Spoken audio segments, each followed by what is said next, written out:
Debbie King, Loving Your Business. Rethink your relationship with your company and make it work for you. Narrated by Rosalind Tordesillas and Oliver Maines. Running your own business can be intensely rewarding. But for too many people, it's overwhelming. It can be easy to get trapped in a spiral of stress and frustration, constantly putting out fires and feeling like you're surviving one crisis after another. If it gets bad enough, you can end up hating your business and yourself. These blinks will teach you that it doesn't have to be that way. They highlight a model developed by successful businesswoman Debbie King. Her model teaches you to see emotional reaction to events as a choice. And by changing your thinking, you can radically shift your outlook and your chances of success. Follow the actionable advice to make your company a valuable asset.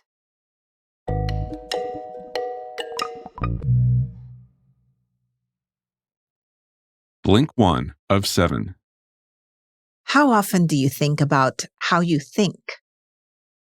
The human brain is a marvel. It lets you do all kinds of high-level, complicated thinking. Without it, you couldn't write business reports or think strategically. But your brain does a lot more than you think.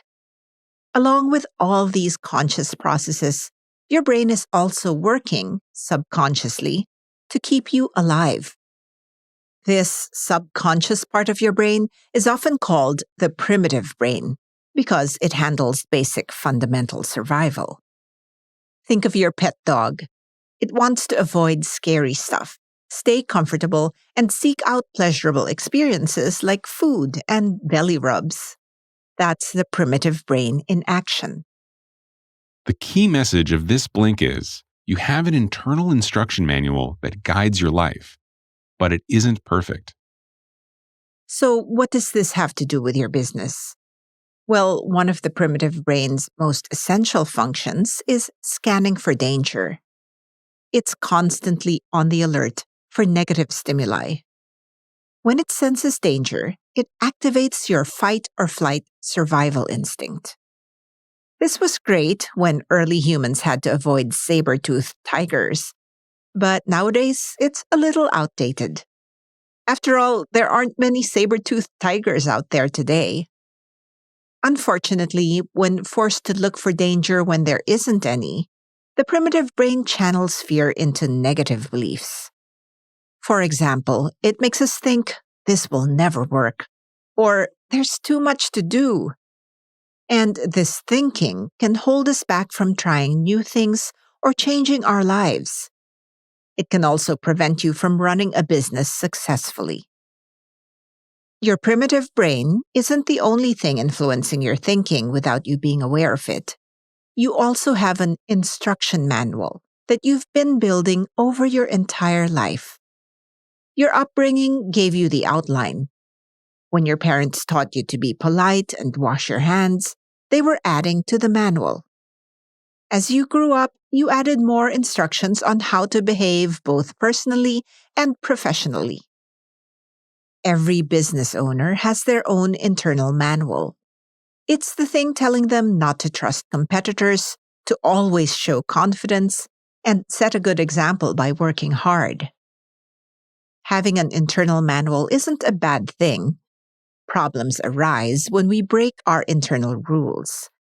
This can lead to guilt and stress. For example, if your manual says there's always more work to be done, then taking a mental health day can make you feel like you've failed. But don't worry, you can change your instruction manual. In the next blink, we'll look at how. Blink 2 of 7.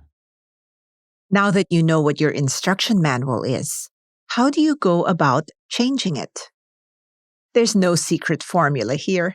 The process is exactly the same as giving someone instructions on how to build a table or bake a cake. By writing out the steps you need to take, you learn what processes are needed and which ones aren't. The key message of this blink is rewrite your internal instruction manual to eliminate harmful assumptions and break negative patterns. The first step to changing your instruction manual is to write out exactly what your assumptions are. You do this so you know what to change.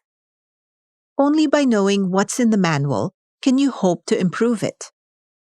To discover what's in your own manual, the author recommends this approach. First, write down what you must do in your life.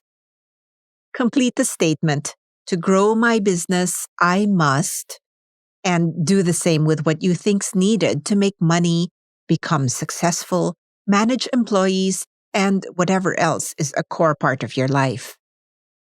Then look that list over. Take note of what rules your manual has and consider if any are bringing more pain than they're worth. Only then are you ready to write some new ones. Here's how you can coach yourself through the process of writing new rules. When your business has you feeling overwhelmed or frustrated, write out how you feel and how you want to feel. Your feelings are choices, and being aware of that is the first step towards achieving better outcomes. Then use these two tricks to find some perspective about your problems. Write out what advice your future self would give you, and write out what you'd do if you did know what to do. These exercises both rewire your mind to view your problems from a place of success. Finally, write out what you want. It's fundamental, but you can often lose sight of this basic question when you're handling a million problems at once. What do you want to accomplish? Clearly laying this out will help you see where your manual is falling short. For example, if you want a business that runs smoothly and doesn't depend on any single employee, you'll recognize that the part of your instruction manual telling you to take care of everything is working against your goal. Blink 3 of 7. Imagine something happens at work that makes your life more difficult. For example, a top employee resigns without warning. How would you react? Chances are you'd be upset that the employee is leaving and stressed out about the new work you need to do to replace them. But here's the thing. An employee leaving doesn't have to stress you out. It may feel like the natural and automatic reaction, but don't be fooled. It's not a law of nature like the sun rising in the east or water boiling at 100 degrees Celsius. You can change your reaction to these events. The key message of this blink is, negativity comes from how you think about facts, not the facts themselves. You can choose to avoid negative thinking. The secret here is to understand how you think about reality. The author has a model for mapping out the cause and effect here. First, a circumstance occurs. This is the basic fact of the situation.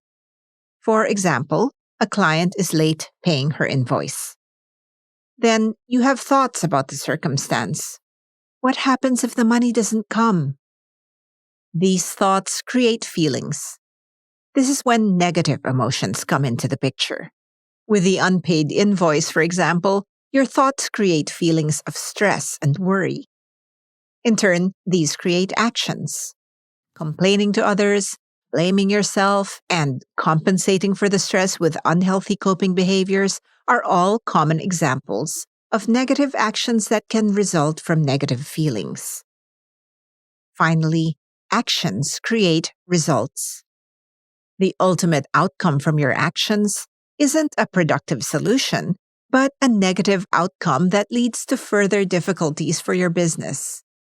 So, how can you break this? First, recognize that your negative feelings come from your thoughts about events, not the events themselves. You have the power to choose the thoughts that the model will turn into outcomes.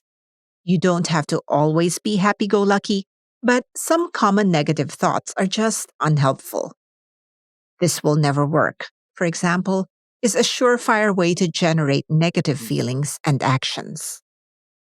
The best method is to choose believable new thoughts that offer a path forward. Lying to yourself and saying, "I know exactly what to do," at all times isn't helpful. But instead of thinking, "I can't do this," think, "I'll try something new and learn from how it goes." This aligns your thoughts and feelings with what you want to accomplish, and it makes it more likely that your model will produce a positive outcome. Blink 4 of 7. Knowing how to rewrite your internal instruction manual is only half the battle. Actually, doing so is a process of its own. There are common pitfalls that come when you're trying to put a new mindset into action. Recognizing these traps will help you turn purpose into action. The key message here is minimize interference and thoughts of blame to avoid negative feelings that drag you down. Interference is one of the primary things keeping people from living up to their potential. Interference is the stuff that comes between circumstances and outcomes, dragging you down. The good news is it comes from your thoughts and feelings, which means you have the power to change it. There are different types of interference. Here's just one example. Emotional interference is when extreme or negative emotions limit your ability to function well. Anger and doubt and confusion have their place, but too much can be destructive when you're trying to accomplish a task for your business. For example, thinking, "I have to do everything myself," will lead to feeling overwhelmed and eventually burnout. Interference isn't only mental, it can be physical as well. Ever had trouble sleeping or found your health worsening because of poor nutrition? That's physical interference. The idea is the same. Thoughts of, "I don't have time to go to the gym," or "I have too much to do," lead to feelings and actions that harm you. If not immediately, then in the long run. When you realize that you're falling short of your potential, your first instinct might be to find someone or something to blame. But this isn't helpful. If you're looking for outside reasons why something went wrong, you're not taking responsibility for how you think and feel. Remember, everything comes from your thoughts. Instead of blame, identify a problem and a way to solve it. And know that you control both of these things. For example, it's not the bad employee that's the problem. It's the lack of training she received. And you'll modify the training program going forward. See the difference? By focusing on what you can control and identifying solutions, you leave the blame game behind and take productive steps forward. Blink 5 of 7. By now, you understand that being in control of your thoughts is essential to feeling better about yourself and your business. But even after you've made the decision to look for solutions instead of wallowing in negativity, there'll be situations where answers aren't so easy to come by. For example, when it comes time to choose between prioritizing price or quality on a project, it's easy to feel like no matter what you do, you can't find a solution. But here's the thing. In some cases, there are no permanent solutions. The price-quality trade-off is called a polarity. And part of loving your business is learning how to manage these. The important thing here is to remain aware of your thoughts and go with the flow. The key message of this blink is become a conscious watcher of your thoughts to manage polarities. A polarity is an unsolvable problem. That sounds scary, but don't be alarmed. Polarities come about when you have two options at seemingly opposite ends of the spectrum. Common polarities a manager has to deal with include balancing individuals versus teams, structure versus flexibility, and competition versus collaboration. Oftentimes, people become stressed because they think the answer is one or the other. But that's a false choice. It's not either or, it's both. A polarity has to be managed, and a leader's job is to shift from one side to another as needed. For example, there's no one answer for when to add staff and systems. Add too many staff, and you won't have the money to pay them. Add too few, and you'll struggle to meet client demands and lose business. Don't beat yourself up over the need to make changes. Understand that shifts are inevitable. Take in information and shift your strategy as required. How can you make sure you notice polarities? First and foremost, make sure you keep an eye on your thoughts. Ever catch yourself thinking about something? That's proof that there are really two versions of you inside your head. Embrace being the watcher, taking a step back to think objectively about your thoughts. To help reinforce this practice, take a moment each morning to write down your thoughts. Put whatever's on your mind down on the page, then think about them objectively. What are facts? What are feelings? Are there any polarities that need to be managed? It's a process, but with these tools, you can find the right balance. Blink 6 of 7. Would you buy your business? Think about it. If you were an outsider learning about your business with an eye toward purchasing it, would you be interested? It's an important question because it reveals a lot about what kind of business you run. If you lose sight of the fact that your business is an asset, you can fall into the lifestyle business trap, when the business owns you instead of you owning your business. The key message of this blink is, to avoid the lifestyle trap, treat your business as an asset and focus on increasing value.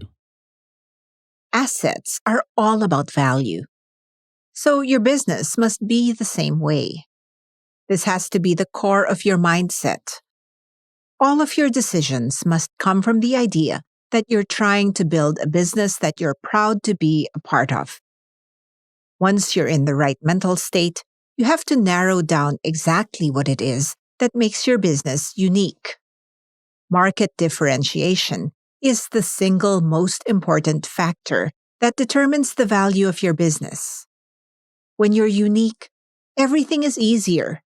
You can charge a premium, it's easier to build a reputation, and you enjoy the work you do more.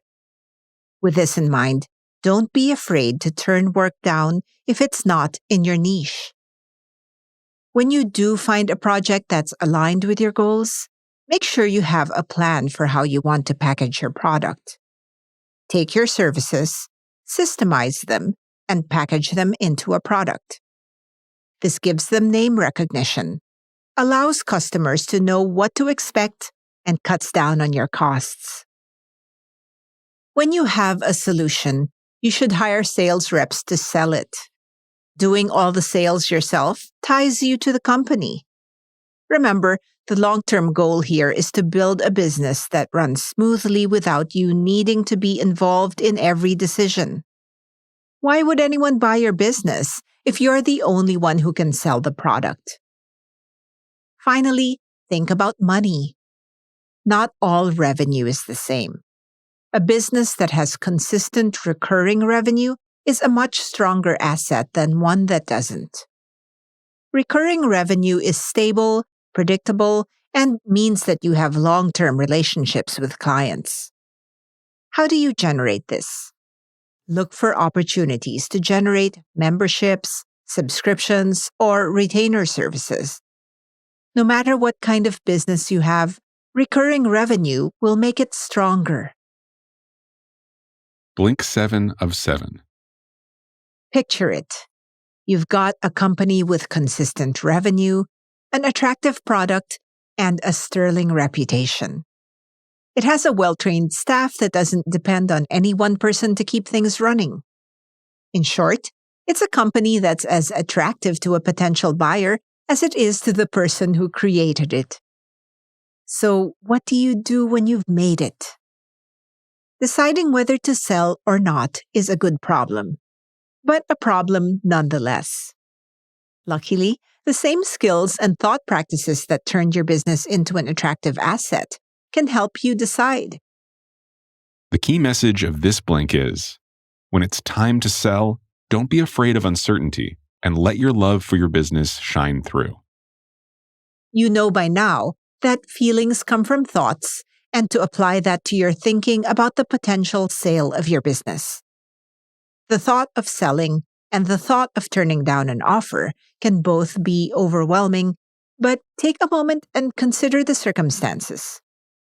Instead of jumping to negative thoughts, write down the potential opportunities that can come from either selling or continuing to scale the company. Uncertainty is present in any number of decisions you make about your business, but it's especially significant here. After all, leaving your business behind is the ultimate break off into the unknown. Here's how you can get through these emotions. Don't dwell on the worst-case scenario. Your primitive brain can't make this decision for you. Ask yourself, would I buy this business if I were just starting out? Think about it. If you could choose anything in the world, would you want this business? Look at the larger market your business is situated in and what its prospects are for the future. If you do decide to sell, it's important to let your passion for what you've created shine through. If you've done the work to make your business a quality asset, this shouldn't be hard. Your love for what you've created will be evident, and it'll make the business more attractive to buyers. And just because you've decided to sell, that doesn't mean that it's time to stop planning for the future. Give potential buyers a 3-year plan, projecting how your business could grow if it received more resources. Make it crystal clear exactly how much value there's to be found in your business, and give them confidence that you've built the structure needed to realize it. At the end of the day, if you feel good about what you've created, buyers will as well. You've just listened to our blinks to Loving Your Business by Debbie King. The key message in these blinks is that too many business owners feel trapped by their business because they take on too much responsibility and get locked into negative thinking. Take a step back. Negative emotions don't come from what happens, but how you react to what happens. So keep your thoughts solution-oriented. Treat your business as an asset. If it's generating consistent revenue and not dependent on any one person, both you and your business will be better off. And now for some actionable advice. Learn to delegate by making a list of the tasks that only you can do. Your talent and drive help build your business, but past a point, it can actually hold it back. As you scale up, it's critical that you delegate tasks.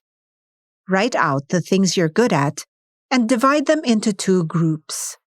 Things someone else could do and things only you can do. Spend your time focusing on the second group and structure your organization so that other smart and talented people can handle the first group. Got feedback? We'd love to hear what you think about our content. Just drop an email to remember@blinkist.com with Loving Your Business as the subject line and share your thoughts.